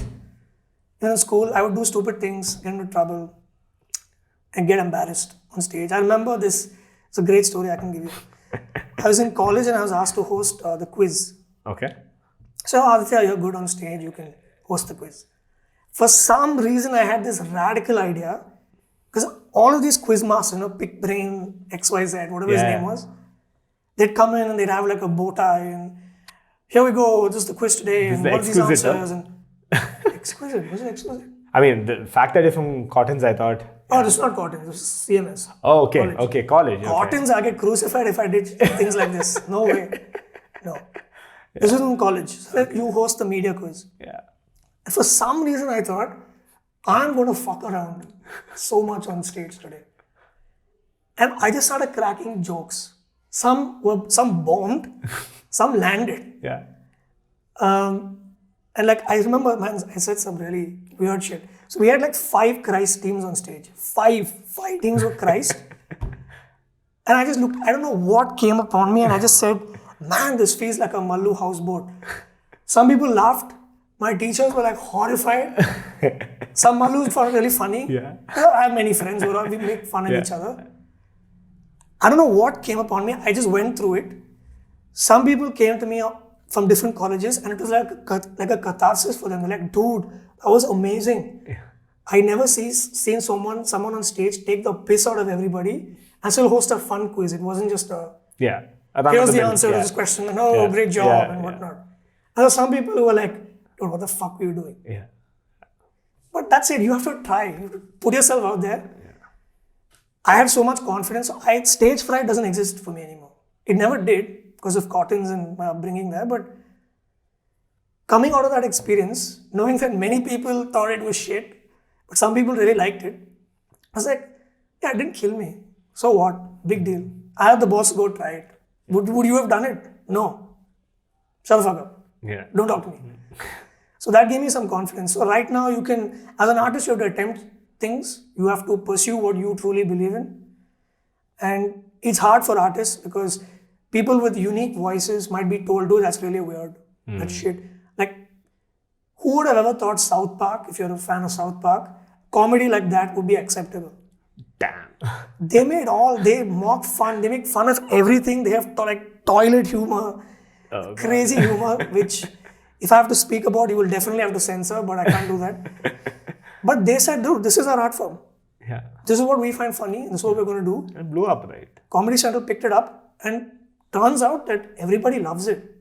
It's like, these are the jokes we crack amongst our friends, Yeah. but now we're seeing it on TV. So it's great. So you never know. Yeah. Someone calls your art form weird or dude, that's not going to work. Maybe it is stupid. That could also be a case. That you've produced something and it is truly weird and terrible, but you have to do it and then let someone who's better than you tell you that no, this doesn't work for X, Y, Z reason. No, not anymore. It's something else. Yeah. Tanmay gave me this feedback when I met him. He said, this is something people would know, a feedback loop. That's how creators work. You have to constantly get feedback from people you trust, and only that feedback is going to improve you. Because no one's a genius who's going to figure out what people need and want. Yeah, because you're not working alone, right? You're always interacting or you're making stuff for someone else. Yeah. Too. I mean, if you're in your own, let's say, cocoon or shell, and you're just like, I'm just making content for myself, I'll only sit and laugh, I'll only do everything, basically nothing. It doesn't work that way. You're a social being at the end of the day. Yeah. So, of course, like you said, validation to some extent, feedback definitely to a good extent. Yeah, and whatever type of feedback. And I think as a writer, you need to look back at work you've done 2 or 3 years ago and be embarrassed. Otherwise, you're not growing. You're not growing then. Like, I look back at a script I wrote 1 year ago, and I'm like, this is shite. This is horrible. Shite is the way the British say shit. Premier League fans, so, sorry, I'm not pretentious. That's the way we just talk. So this is horrible, this script. But that's because I've improved so much. So I can look at it and say, wow, this is bad. Really bad. Yeah. I think what helps in being a creator is finding mentors. Mentors, some people say, are overrated. No, not at all. If you find the right mentor. Yeah, it can go a long way, right? Yeah, it's absolutely great. Like Pink Lemonade was that for me. Fantastic. First Draft was that for me. I found the right people who honestly told me, this is what you're good at, this is what you're not good at, this is what you can improve in, this is what you can't improve in. So ever since then, it's just I think work. I think it's just about finding the mentor that is the right catalyst for you, right? Yeah. Because, and also it's like you said, go with your gut. I mean, you will know, there are two things here. One is you go with your gut, and two is if you find the right mentor telling you the right things, constantly giving you the right validation of feedback and whatnot, you'll see the outcome. You'll actually see it in front of you. You'll either see someone else appreciating it or someone else too saying, dude, didn't he say it's shit? Why did you go through with it? So you're like, okay, makes sense. I'll go back to the drawing board. I know how to come back to this. But it's what you said, right? This whole thing has to be practiced. Creativity doesn't just come to you because you sit, like you say, you smoke a pot and joint and you're just like, this. I have an analogy. I think it's a pretty cool analogy. It's like creativity is like there's a fire in you and you have to keep throwing logs of wood at it. Otherwise it will die. Yeah. You always have to keep watching good shows, read good books. Consume the right kind of content. Consume any kinds of content. Yeah. This is a whole myth that you have to watch like Alfred Hitchcock and Charlie Kaufman, and you need to watch those guys too. Yeah. But also watch the guys that are terrible because you know what not to do. Yeah. Because you never know that the guys who made terrible films have probably learned so much from it that they're going to come out with an Oscar banging film soon. Yeah. Right. So you have to consume everything and keep that fire. You need to be hungry. There's this football reference. Bill Shankly, great Liverpool manager. Yeah. He had this quote where he said, the greatest thing in the world is natural enthusiasm. It's like nothing substitutes natural enthusiasm. That's something you need to have. You have to find ways to motivate yourself. Another overlooked thing about being creative is your health. People think you can just Fuck around live then. horribly. Yeah. And no, you have to eat well, sleep well, because ultimately you're engaging your brain and nobody has configured the brain to know how it works. So the one thing you can do is try to keep it healthy. Sleep well, eat well. I have found my brain slowing down after 2-3 years of sleeping badly. I found like, wow, I'm not as sharp as I was 3 years ago. I found it. So you can't overlook your health either. It's not uncool to maybe not go out on a Saturday and to go out with your friends and maybe drink juice instead of beer. It's not unhealthy. It's not stupid. I'm not saying you become a teetotaler, but yeah. And be open to experiences. The only way you grow as an artist is if you experience things. You can only write from what you know. That's the one advice we all constantly got told. Is you can write from what you know. Like I'm writing about Bangalore, which is why it's seeming to work, because it comes from a personal place. If you're writing about a subject you don't know, you have to research about it. Even then, preferably stay away from it. Like I don't think I can write a gripping drama about marriage. I've never been married, so I don't know what that's like. I can write something about relationship because I've been in relationships. I can write about coming of age stories. We've all been through that phase. I can write about living alone, being a writer. I can write football stories. You can only write from experiences you know, and the more experiences you try and you're open to, the more chances you have of being an artist. Because it's incredibly difficult. There's no two ways around it. In school we were constantly told, teaching is a calling. It's not a profession. Being an artist is like that. You have to wholeheartedly devote yourself to what you're doing. It's a phrase you hear a lot, you have to, no, but in art it really matters. Because you're producing your own art. That's what's unique about you and that's why you stand out. Any unique artist, Ed Sheeran writes from his personal experiences. His music is different because his life is different. Daft Punk and what they do is different. Because they write from their experiences. So and if this is not good for you, if you think you lack the mental strength to push yourself and struggle, it's not for you. Do something else. Take up a corporate writing job where you could get some satisfaction writing, get a good fat paycheck. Maybe this is actually not for you. And that's another thing. If that's for you, that's for you. You could be a guy for whom being an engineer, doing an MBA, getting married at 28 and having kids at 30 is perfect. Is a life that will make you happy. It's tailored for you. That's what you should do. Not everybody is artistically inclined. Not everybody is a mathematical genius. My dad's a math genius, which is why he's a CA. I'm absolutely fuck all with numbers. My brother's big science guy, graduated from second best science university in Asia, working in Hong Kong. But he's teaching. He loves teaching. He's always wanted to teach. You might have things about, he's just a teacher. Notions, whatever. But he's always wanted to pursue teaching. And he's making good money. But it didn't start from, I need to make money. I want to be a teacher. And invariably, when you do something you really love, it's not work for you. Like my sleep cycle right now is terrible because I'm up at 3 o'clock watching all kinds of shows. But it's not work for me. And I'm writing down, analyzing the story structure and whatnot. It's not work for me. I love it. And I'm lucky that I found it. I wish I had found this passion when I was 15. I might be 5 years ahead in my career. But no matter, I found it. That's the case with everyone, right? Everyone who's finally gotten to a point, they're like, I wish it happened earlier. I mean, you're still 5 years ahead of what you would have been if you didn't find it. And you need to work on your craft every day. I guess I'm just getting random. It's coming out from somewhere. Because what you're saying is so true. What I was getting around to as well is the fact that your creativity is also like a muscle, right? You constantly need to build it. You need to, like you said, you need to constantly fuel it. The day you stop caring or the day you don't want to do it, then you realize that's not for you. That is just not the field you're supposed to be in, or that's not what you're required or want to do. So even if you're confused about who you are, go to therapy. even if you're not depressed or anything, talk to a shrink. Just Or shrink talk to people as well. Just And if you get professional advice, better. Perfect. Yeah. So if a therapist can tell you who you are, why you are the way you are, you actually think about who you are, and then you can figure out what you want. Then that could be another way to find out what you want to do. Right. There is no like hard and fast rule to succeed, especially in this world. You can achieve it like 100 different ways. Yeah. And it's not like I'm a success story or anything. I'm just Yeah. I still have a long way to go. No, everyone's just here talking about the experiences because you don't need to have made it, or I don't even know what making it is. But you don't need to be up there for you to impart, I wouldn't even say advice, but just experiences. Yeah. Because you only relate to that.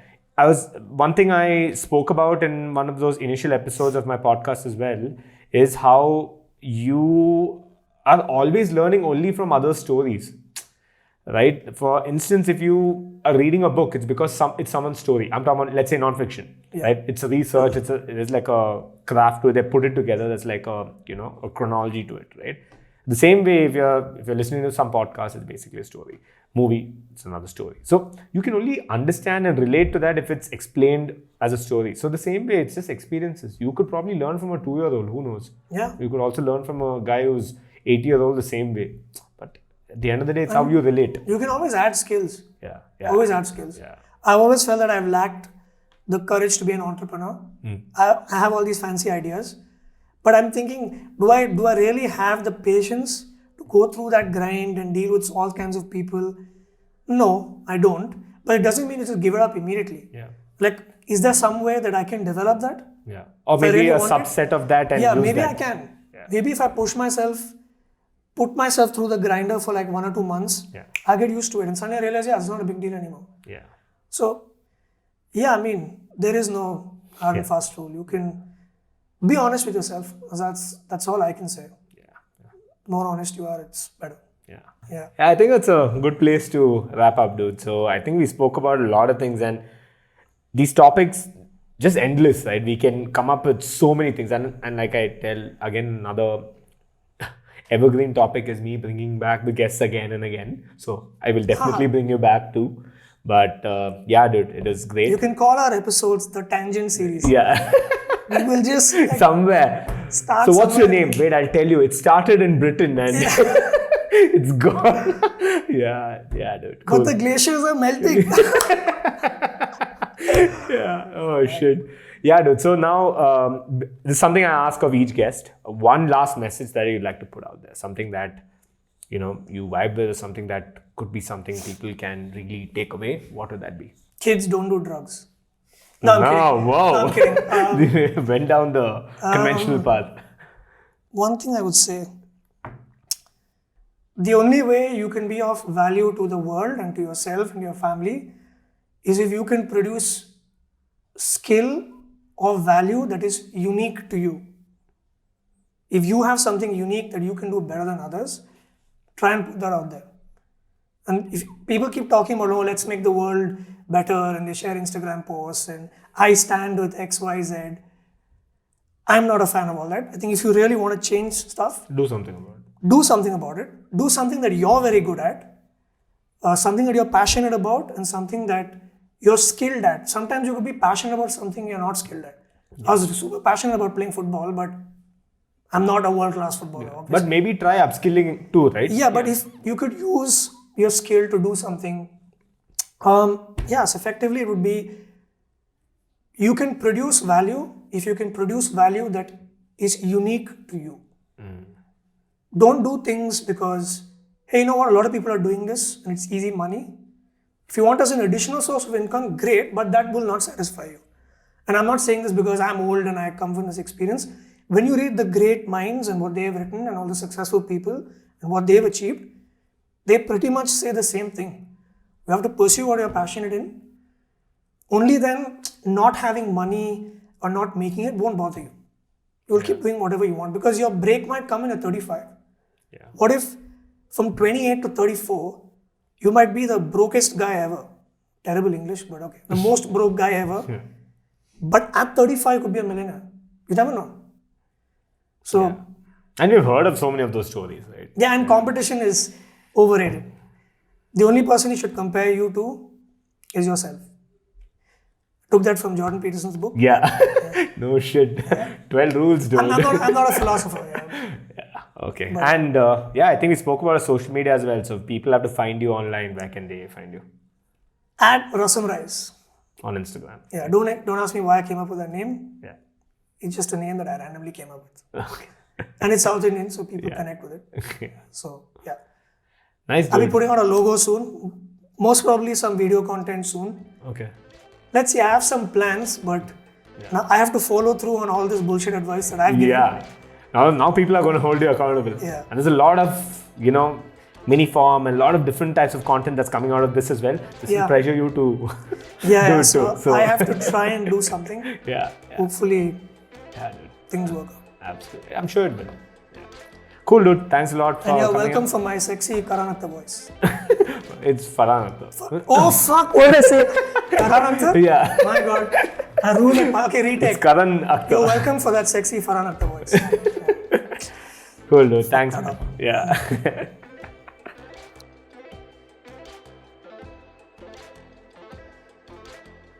Hope you like the show and that our man Karan Akhtar's voice, sexy voice and points were convincing enough.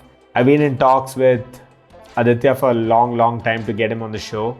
So it was great that he could really make some time to get here, and finally we got the episode shot and recorded. If in case you're listening to this over audio and by any chance you are listening to this on Apple Podcasts, or if in case you have an Apple device, then I would really appreciate it if you could drop us a review and a rating there, because that's the only platform where one can do so on audio. So if you can drop us a rating and a review, it would really go a long way. Next week we have a very special guest. I think it's someone that most people in Bangalore, okay, I don't want to say most, but a lot of people in Bangalore might know. And it's a super fun episode. Very energetic episode as well. So stay tuned for that. Alright then, I guess there's nothing more to say than I'll catch you on the next one. See ya, bye-bye.